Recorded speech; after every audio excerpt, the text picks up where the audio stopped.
Okay, today we're going to be looking at the history of comics, and it's going to be pretty extensive. So, we're going to start with William Hogarth, who's known for his satirical looks at the English aristocracy, and he did this series called Marriage a la Mode, and it's a sequential series of 6 paintings, but we're going to just look at one. We're going to look at 5. So, the first one to the left is the couple getting married. And you can see right away that they're not particularly interested in each other. That's going to be a theme throughout the 5 paintings. And the man who's actually talking to the woman later becomes her paramour, I guess. And we'll see that in a couple seconds. So this is the most famous of the 6 paintings. This one is always in the textbooks. This is, so they've been out all night. They're not,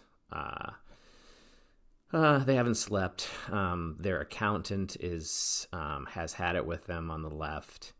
And they're just sort of a little bit of debauchery here.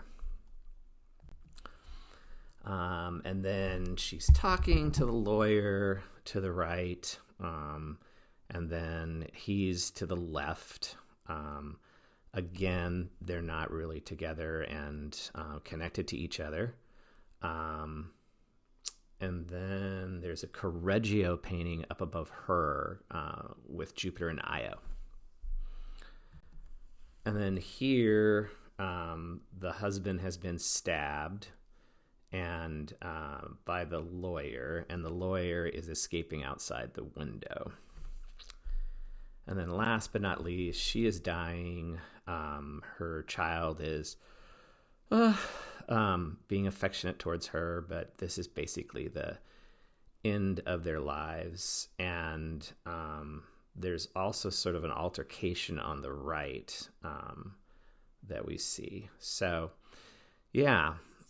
He did a couple of different series, but this is the most famous that he did. Okay, so now let's go to some political cartoons. This is James Gilroy's piece.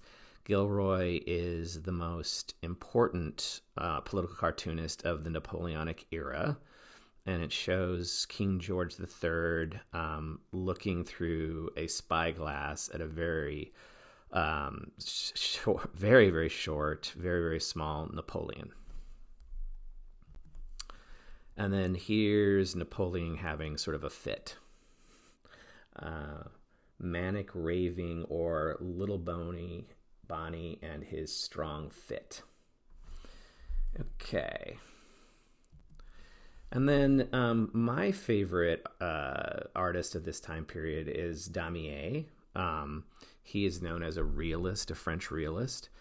And this is, I think it's Napoleon III, basically gobbling up all of the goods and agricultural products into his mouth, which is called gargantuan. Okay, and then you might not know that the first political cartoon in America was done by none other than Benjamin Franklin. And this is trying to promote the idea that all of the colonies need to come together against the English crown and not stay separate as this snake is at this moment. Okay, and then Thomas Nast, who we've looked at before, is the best political cartoonist in America in the 19th century. And this is the time of the progressives. And so these cartoons, political cartoons, are generally pointed at New York City's corruption, political corruption, so on and so forth. And so that's what we see here. Okay, politicians as vultures, I guess. All right, now we're going to go to my favorite political cartoonist, and that's Barry Blitt. He just had a new cover last week in the New Yorker. generally, all of his political cartoons come out in that publication. And you may not know that George W. Bush, in 1999, had Dick Cheney form a committee to find a vice president to run with W. And Dick Cheney decided that nobody else was qualified as much as him, so he became the vice presidential candidate. And a lot of people believe that Cheney was kind of the puppet master behind the whole deal. And so it shows George W. Bush as the maid and serving Dick Cheney. This one was maybe Blitz's most controversial image. This is all about the fact that people were saying that Barack Obama was a secret Islamic terrorist. And so this is Michelle Obama, of course, and Barack being shown as such. But it's definitely was made to be critical of the stupidity of that idea. It's not promoting that idea. It's sort of showing it as ridiculous. And so during the debates in 2015. All the other Republican candidates are sort of getting out of the pool. There's Marco Rubio, there's Jeb Bush, Chris Christie, and Trump is making a cannonball. And then on the right, Trump refused to go to the inauguration of Joseph Biden, and so this eagle is picking him up and taking him away. And then this, of course, is talking about the separation of children from families at the border. And then this kind of shows, what's the date on this? Yeah, 2021. So this is showing the zombie-like supporters of Trump. And this is kind of not true anymore, except for Trump, I think. So this is a group of politicians who are older and running out of ability, so to speak. And yeah, I think most of them are not seeking office or are retiring from office. And then here you go when our own Tim Walz was picked as the vice presidential candidate, going up, and the Republicans going down. And unfortunately, that's not what happened, as we know.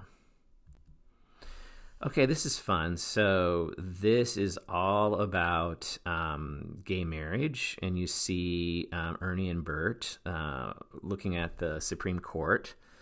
And then on the right, you have two mothers opening up Mother's Day cards while their children look on. And this is about COVID, obviously. So post-COVID, so two different artists. Let's see here. Hold on a second. Yeah, so Adrian Tolman is on the right. You can see all of the paper, the toilet paper and such inside the closet, and other things that people were sort of hoarding during COVID. And then on the left, it's showing the opening up of New York City.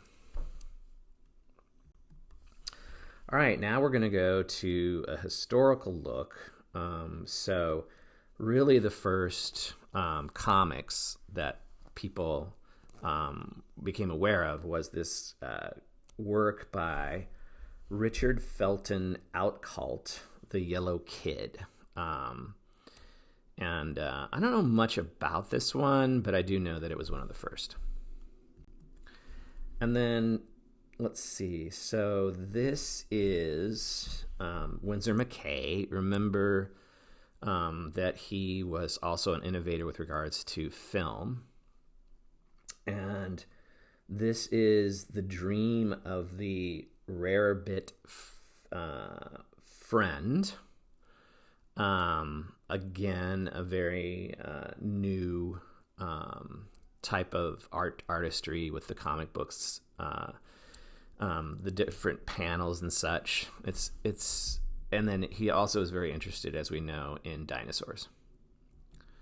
And then Little Nemo in Slumberland, that was just recently made into a movie. I think I saw it. It wasn't horrible. It wasn't great, but it was certainly an interesting sort of thing that you would take a comic from 1905 and turn it into a movie. I think it was a couple years ago that it came out. Okay, this is Bud Fischer's Mutt and Jeff, which lasted a long time, 1907 to 1983. I don't know if I can't imagine the original artist lasted that long. Yeah, so it's a comedic comic for sure. And then George Harriman's Crazy Cat was very, very popular, and there's an interesting story that's been recently talked about. So he was a very light-skinned African-American man, and he kept it hidden that he was African-American. And if you look through his all of his comics, you can see some themes that would lead you to believe that something was going on. And when he died, they went back to his family. I guess there's a funeral in New Orleans, and lo and behold, they discovered that he was a passing African American. Okay, so who's the most famous African American comic book artist of the 20th century? I think it would be Jackie Orms, and this is her comic book called Torchy Brown, and then she also had another one called Patty Jo in Ginger. All right. So now we're going to get into the golden age of comic books, and that's the late 1930s to 1954. And to the left, we have, of course, Jerry Siegel and Joe Shuster's Action Comics 1, Superman. And so that's the beginning of Superman. They were two Jewish boys from Cleveland who created this guy, Superman. And they didn't really get credit for it when the Christopher Reeves Superman live action movies came out. They kind of rediscovered Siegel and Shuster, and I think there was an effort made to sort of give back to them some money that they should have received by creating such a big, phenomenal, still today, obviously, character in American comic book history. And then to the right is Bob Kane's Detective Comics, Batman, 1939. So that's the beginning of Batman there. Now, if you had first editions of these two, they would be worth millions of dollars today, for sure. Okay, so it's fun. Let's go to actually a Latin American figure in the comic book history, and that is the Gaucho of Argentina, January 1955. Okay. And then let's go to Wonder Woman. So Wonder Woman #1 came out in the summer of 1942 during World War II. Even though, if I remember right, in the movie, it's set in World War One. But it's kind of fun that the cover of the comic book looks very similar to the modern Wonder Woman on the right. Okay, there we go. All right, so this one I don't really know too much about. I know if I was hanging out with some Europeans, they would probably talk to me about this one. This is The Adventures of Tintin, 1929. Okay.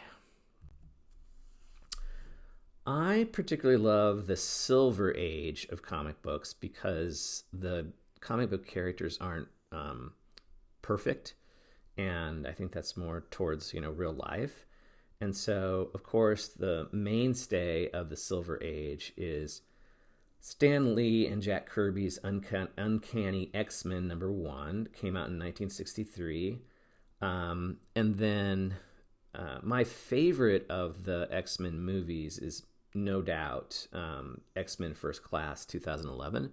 And you can see how the costumes on the right are very similar to the ones on the left. Okay, so there's this huge movement on the West Coast, particularly in San Francisco, with underground comics. And of course, the inventor, more or less, of underground comics is none other than Robert Crumb. Okay, let's see how we do. We're doing pretty good. All right, now we're going to look at something called confessional comics, which is a huge thing these days. This is Beaky Brown Meets the Holy Virgin Mary by Justin Green. And he's kind of one of the first, actually, of the confessional comics. And then you have one of my favorite comic book artists. It's Linda Berry on 100 Demons. And she's very much into creating books to help other people with their comic book art, which I really appreciate. And then this is Alison Bechdel's Fun Home. So the family owned a funeral home, and that's what they called the Fun Home, as you can see here. And it's the story of her relationship with her father, and that she came out in college as gay, and the father was probably was a closeted gay man, and just the whole narrative of that became so the story and the publication became so popular. Everybody was reading it at one point. She also did one about her mother. She's done some things about her love of exercising.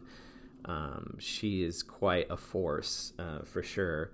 And then lo and behold, it got made into a Broadway musical, which I think is really, really interesting. I love it when people reinterpret on stage some sort of something that's written, whether or not it's a graphic novel or some other resource.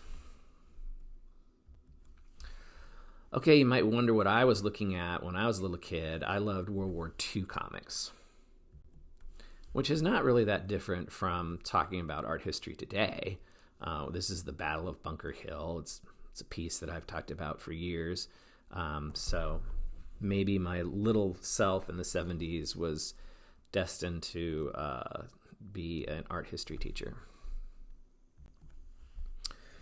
Okay, let's see here. Will Eisner, he really starts the graphic novel trend.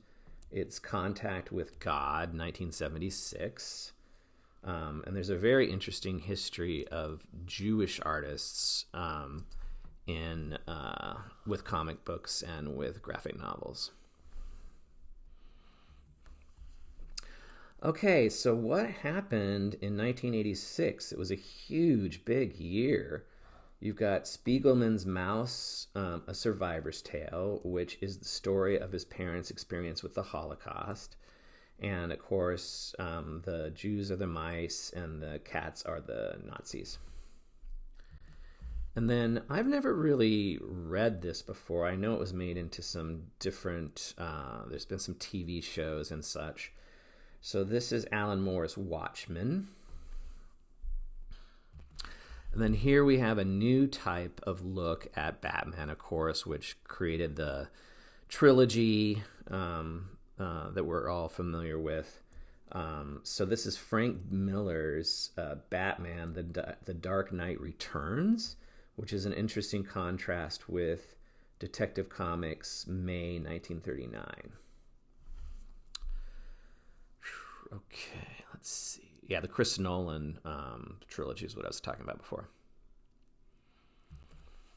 Okay, and then here's some panels from that particular comic. This is a work that was a breakout work in 2000. This is Jimmy Corrigan, the smartest kid on earth. And Chris Ware is I think he's my favorite graphic novelist. And I've met him. He's super nice. He signed my book of his works. And yeah, he's great. And then here's two stills from that. Okay, I think most of you are probably familiar with Marjane Satrapi's very beloved Persepolis, The Story of Childhood, and Persepolis 2. It's about her experience as a young woman during the Islamic Revolution in Iran in 1979. And it is seen as a real important milestone in graphic novels, and they're just great works to read and understand, and yeah, she's a force. Okay, there's this thing called graphic journalism, and the person that's really the innovator in it is a guy named Joe Sacco. And get ready for this incredible, I think it's, one panel. He's gone on to do other things. He just recently published something with the history of a First Nations tribe in Canada. And he's just got a lot of books out there, and I don't know how he does it. I mean, they're incredibly detailed images. If you're looking for something, if you're looking for a little bit of a different way of looking at journalism, then he's your man.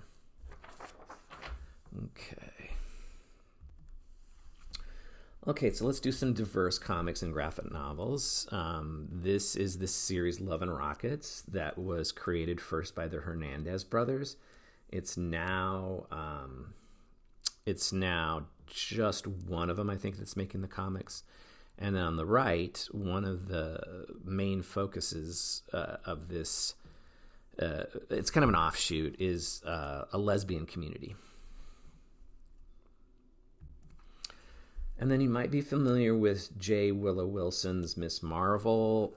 She's a Muslim young woman who becomes Miss Marvel, and she can't control what particular superpower she gets.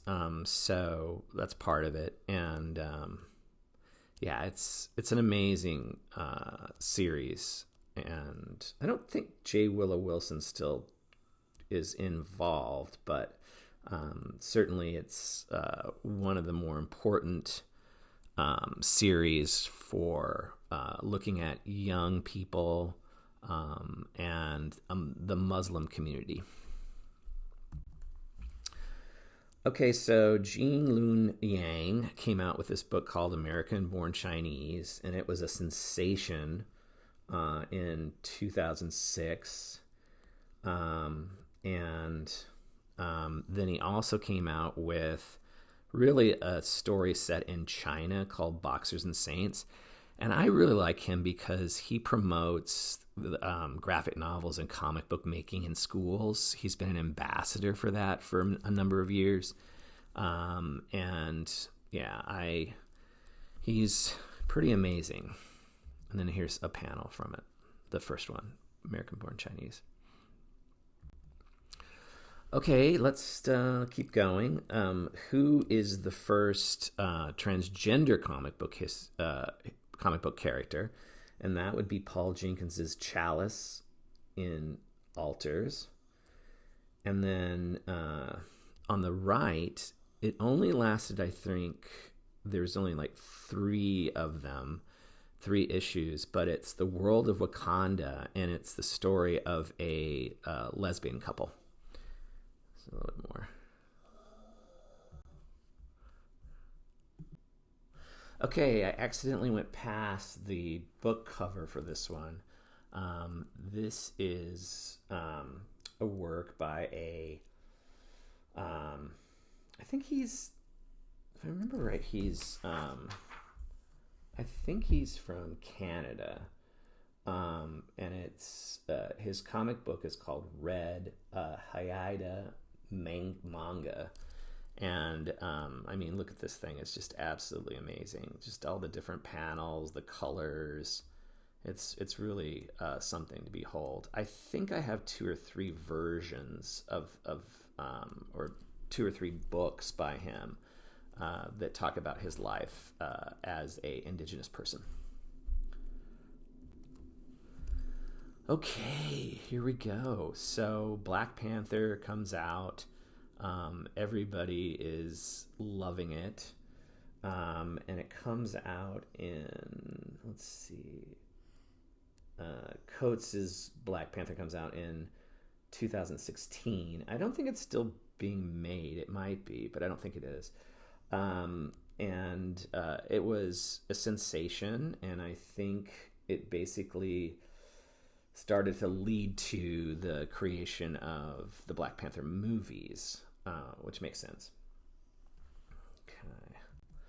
And then this is the story of John Lewis, who was heavily involved in the civil rights movement.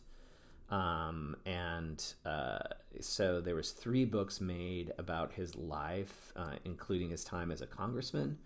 And they've won many, many awards. And yeah, it's something you should look at if you're interested in politics, if you're interested in the civil rights movement. It's an amazing series. And here's some panels from it. Okay. And then this is Del Samarter and Sophia Zamarter's Monster Portraits. So she is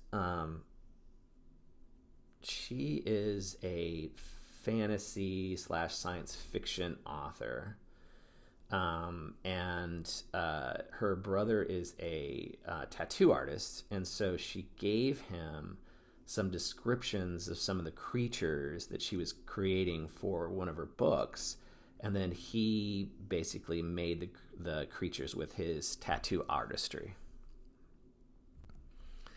And then what about some biracial superhero history? So Marvel came out with, I don't know what the date is on this, but so you have a relationship between Iron Fist and Cyborg Misty Knight. And then here's the marriage of Luke Cage and Jessica Jones. All right, and then Valkyrie is, obviously a character that's been highly promoted with the actress Tessa Thompson in one of the Thor movies. And then to the left is the first sort of Valkyrie from 1970.